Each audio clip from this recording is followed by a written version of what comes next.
Morning, I'm joined by Bethany Dawson, London Playbook Diary reporter at Politico, and author and broadcaster Emma Wolf. So welcome back to both of you.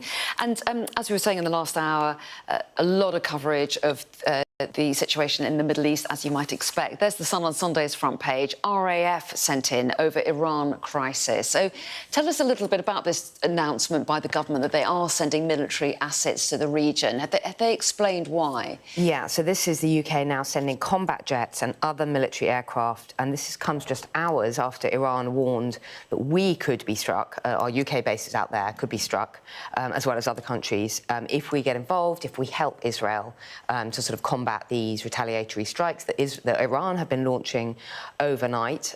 Israel, in response, is saying Tehran will burn. There's been deaths overnight. There's been more ballistic missiles launched. A very, very volatile situation with our Prime Minister now in Canada. And he's obviously been trying to sort of keep his counsel but talk firm.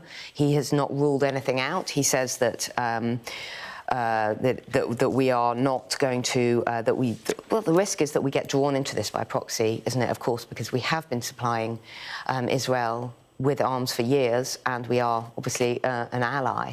So Starmer is in a very, very tricky position as he goes to meet those other world leaders, and this situation will dominate the G7 completely, won't it?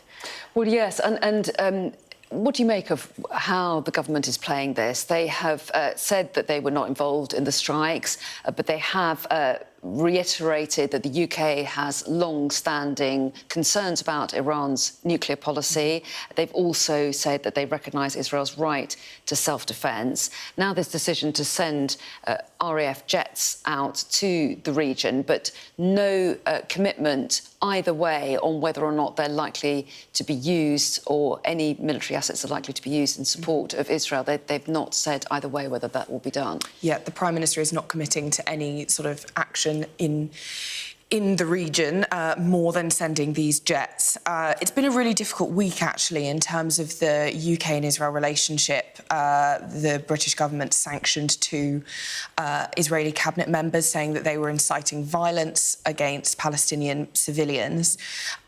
So in terms of those channels of communication between the two parties and how these kind of negotiations are going, there's a bit of a question mark about what that looks like, if there is a sort of good working relationship behind the scenes, even if there does seem to be sort of more difficult things on the surface. And that is going to be an incredibly important facet of discussing the war in the Middle East, especially over the next few days, with this quite scary rise in tensions. As you say, it's going to dominate the G7.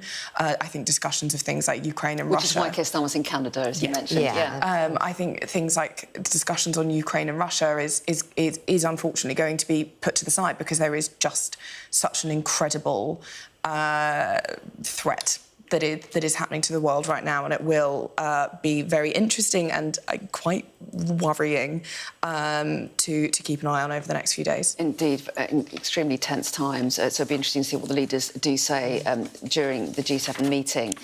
In the meantime, take us on to another political story that has been dominating the headlines. It's the lead story in the Sunday Telegraph. It also features on the front of the Sunday Times. And this is the Prime Minister's decision to go ahead with a full inquiry into grooming gangs. Yes, so the Prime Minister and his Home Secretary have previously said that they won't be doing a full national inquiry into grooming gangs, but they did commission a sort of review into grooming gangs, into policies, into exactly what happened. That was led by Baroness Casey. She's a crossbench peer who has done a lot of these sort of reviews into different national scandals. She looked into the Met Police. And the report is going to be presented tomorrow by the Home Secretary in Parliament, and it is expected that the report will conclude there should be a national inquiry. Keir Starmer, the Prime Minister, has gone slightly ahead of that news, announcing that he will do a national inquiry. He is crediting the report for saying that those are the recommendations, and he is happy to take them on board. He's already getting quite a lot of criticism for this, not because people think it's the wrong decision, but people think it's too late. The Conservative leader, Kemi Badenoch, one of many, saying that he should have made this decision earlier in the year when he was pressed to do so. People might remember Elon Musk getting very angry on Twitter about the scandal and saying that he should launch an inquiry. But Keir Starmer, we know him as the lawyer Prime Minister. We know him as the person that used to be the Director of Public Prosecutions. And he is somebody that doesn't seem to make decisions like this quickly, and he likes the backing of experts. He likes this sort of stack of paper to inform a decision, and he has that now. What do you make of this? Because both Kemi Badenoch, the Conservatives, and Reform have been calling for a public inquiry. Is this the right decision by Keir Starmer now, do you think? It is the right decision, but it's too late. And I think what's even more important, we can go back and forth on whether it's a U-turn. Well, it sort of seems like a pointless delay, because it's clear to everybody who looks into this that this is a stain on our national character, that the victims and the survivors of this kind of, whole-scale sexual abuse, these victims have been let down appallingly for decades, haven't they? Whatever the ins and outs, all of that truth needs to come out. And you do wonder why the delay, when there was a pretty broad consensus that there needed to be a full... I mean, this is one of the big scandals of our time.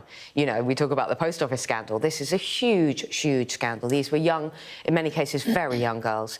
And, the details of who did what to whom and all of that will have to be picked through. But I think Starmer, I think it was very odd to delay and delay and delay on this. And as you say, he's getting ahead of Yvette Cooper's announcement tomorrow about having a full national inquiry, finally. Yeah, and we'll get more details, as you say, tomorrow.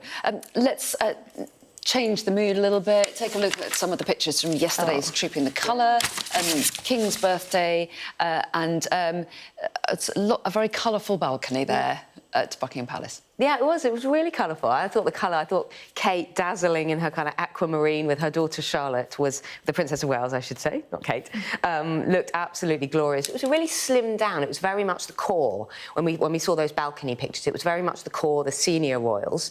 So King Charles had talked about slimming down the monarchy, but we didn't have those kind of 20 or 30, and you're sort of like, who's that royal? Who's that one? It really was the core senior royals on the balcony. They had a carriage procession, they had Horse Guards parade, they had the inspection of the troops, they had the last post, which was incredibly moving.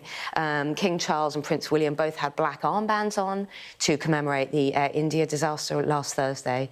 And it was just a glorious day of sort of pomp and pageantry, and also to mark the King's birthday. We're out of time. Thanks both very much.